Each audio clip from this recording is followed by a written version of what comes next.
सबका साथ की भावना से ही भारत ने प्रस्ताव रखा था कि अफ्रीकन यूनियन को G20 की स्थायी सदस्यता दी जाए। मेरा विश्वास है कि इस प्रस्ताव पर हम सबकी सहमति है।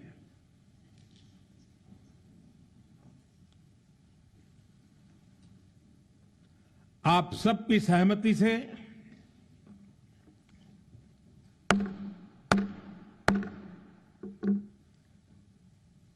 आगे की कार्रवाई शुरू करने से पहले मैं अफ्रीकन यूनियन के अध्यक्ष को G20 के स्थायी सदस्य के रूप में अपना स्थान ग्रहण करने के लिए आमंत्रित करता हूं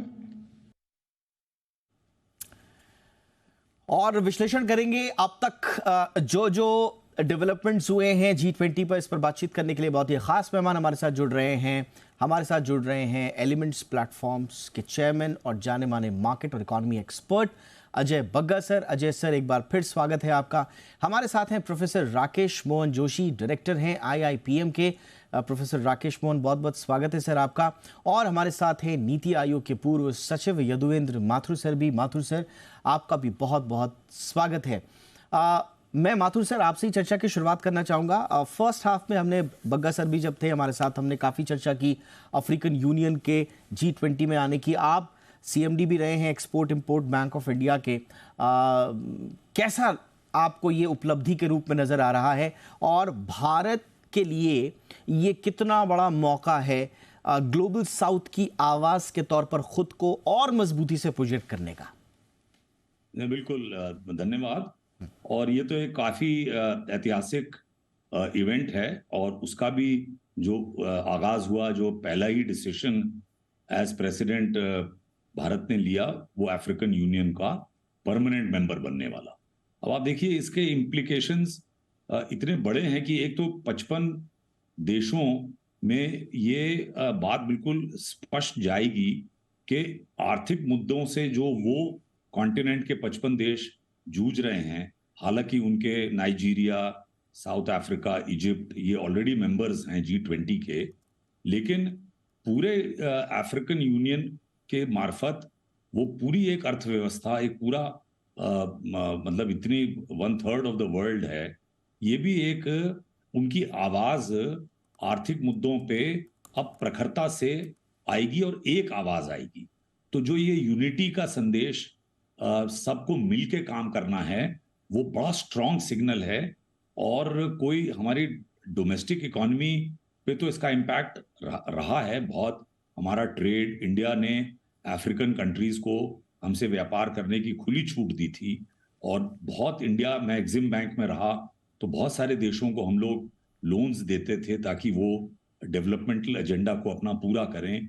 लेकिन जो एक और प्रतिद्वंद्वी देश के रूप में रहता है चाइना, उसकी जो नीतियां थी वो अफ्रीका के हित में नहीं थी और अब इस सम्मेलन में भी वो एक तरह से उसने अपने हाथ खींचे हैं।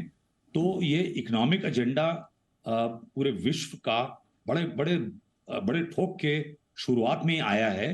तो ये आने वाले ये जो 48 घंटे हैं, इसके डिस्कशन में इन 55 देशों की जो समस्याएं हैं उनको भारत आगे रखेगा, ग्लोबल साउथ की आवाज रखेगा, ताकि जो ये वेस्टर्न डोमिनेटेड इकोनॉमी थी वर्ल्ड की, वो अब बैलेंस्ड होगी।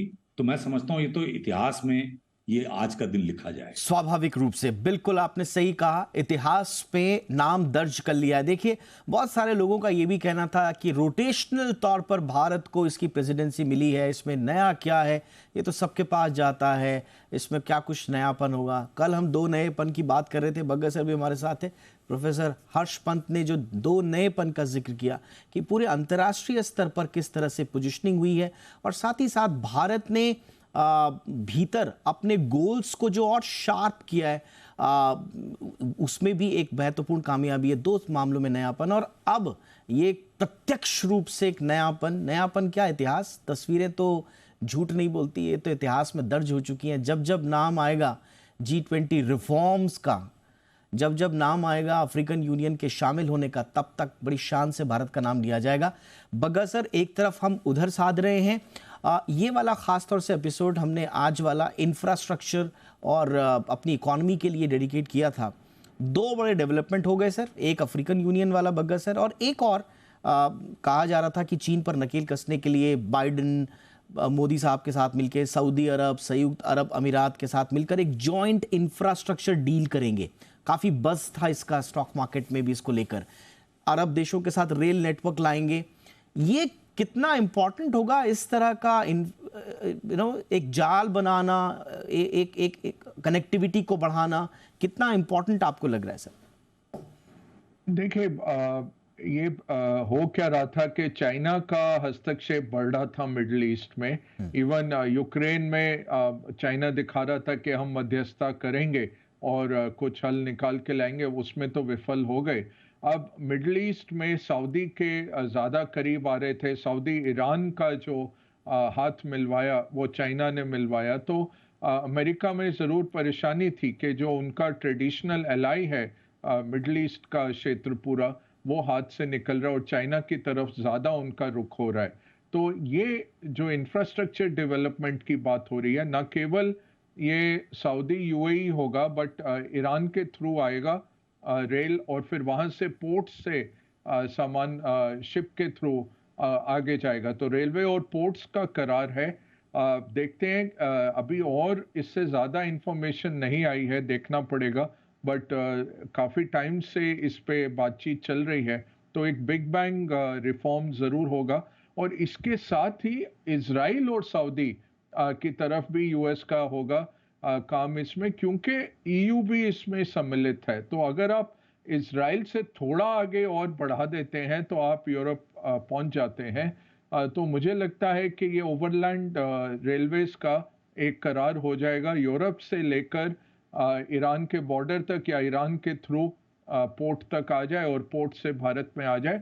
अगर इसमें पाकिस्तान को सम्मिलित किया जाए और अगर वो भरोसे के काबिल हैं, जो एक बहुत बड़ा क्वेश्चन रहता है, तो ओवरलैंड पूरा ही हो सकता है। अन्यथा पोर्ट्स, रेलवेज और पोर्ट्स लॉजिस्टिक्स बना के ये इंफ्रास्ट्रक्चर बन सकता है। बाकी रही बात अफ्रीकन देशों की, भारत का जो ट्रस्ट फैक्टर है वो बहुत स्ट्रांग है अफ्रीकन देशों के साथ।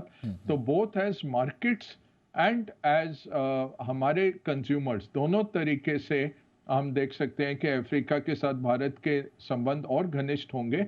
और ये भूला नहीं जाएगा, सब 55 देशों में वो याद रखेंगे कि G20 में भारत की अध्यक्षता में इतना बड़ा फैसला लिया गया और उनको टेबल पे बिठाया गया। ये नहीं कि समिट के एंड में कह दिया कि अगली बारी से हम अफ्रीकन यूनियन को भी सम्मिलित करेंगे। उनको आज पूरे इज्जत और इकबाल के साथ उनको वहां बिठाया गया। ये बहुत ही इंपॉर्टेंट है। एब्सोल्युटली, हम पहले भी इस पर चर्चा कर रहे थे, बहुत सरप्राइजिंग था। हमें भी लगा था अफ्रीकन यूनियन की चर्चा तो थी, हर कोई पहले से बधाई भी दे रहा था, तो ऐसा लग रहा था कि ऐलान तो हो जाएगा। लेकिन ऐलान होने के साथ साथ अगली बैठक का भी वेट नहीं किया, बाकायदा कुर्सी लगाई, इधर से मोदी जी ने अपना अनाउंसमेंट किया, उधर चेयर लग गई और बोला कि आज से आप बैठो और मीटिंग शुरू। तो ये दिखाता है कि हम फैसले लेने में न सिर्फ बिल्कुल कोई पल भर के भी हम टाइम को वेस्ट नहीं करते, बल्कि साथ साथ हमारी बात को सुना जाता है। इतनी जल्दी किसी निष्कर्ष पर पहुंचा देना सारी दुनिया के देशों को G20 में सम्मिलित, ये एक बड़ी उपलब्धि है, एक नया नज़रिया दिखाता है।